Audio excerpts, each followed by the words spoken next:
जोबोद गोजोनथाव उदालगुरि जिल्ला एबसु आरो उदालगुरि जिल्ला गेलेमु आफादा बोसोरफ्रोमबो बड'फा उपेन्द्रनाथ ब्रह्म बिथांनि मुङै बेयाव जोलुर बादायलायनाय खुंदों आरो देग्लाय 30 बोसोर आगान सुरबाय आरो बे जोलुर बादायलायनायखौ एबा उदालगुरिनि बे UN ब्रह्म गल्ड काप बे मुङै मुंदांखा बेखौ बिथा खालामनानैनो गोबां ओनसोलाव टुर्नामेन्ट खुंनायखौ जागायदों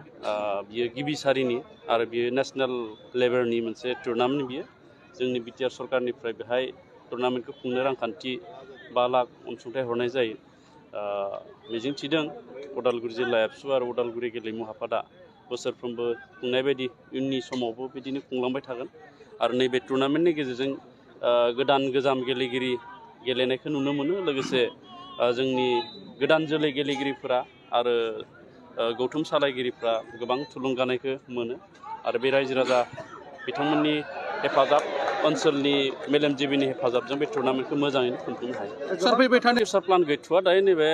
नेशनेल लेभेलाव जोंहा अलरेडि इस्टाब्लिश जानानै दङ माखासे परिबेसनि थाखाय जों गेजेर ससेयाव एसे खुंनायाव एसे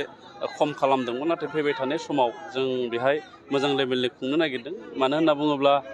गोजौ सारिनि गेलेनाय खुंनो थाखाय जोंनो मोजां स्टेडियामनि गोनांथि जायो उदालगुरियाव बानायबाय थानाय जे स्टेडियाम बियो दासिमबो गेलेनो हानाय थासारि जायाखै बेफोर जायोब्ला जोंहा इनफ्रास्ट्राक्चार जुदि जायोब्ला निस्सय जोङो बे गेलेनायखौ इन्टारनेशनेल लेभेलनि बा स्टेन्डार्डनि जों खुंनो हानाय जागोन दासिम जोङो मोनद' समस्तियाव बिर सिलागांनि मुङै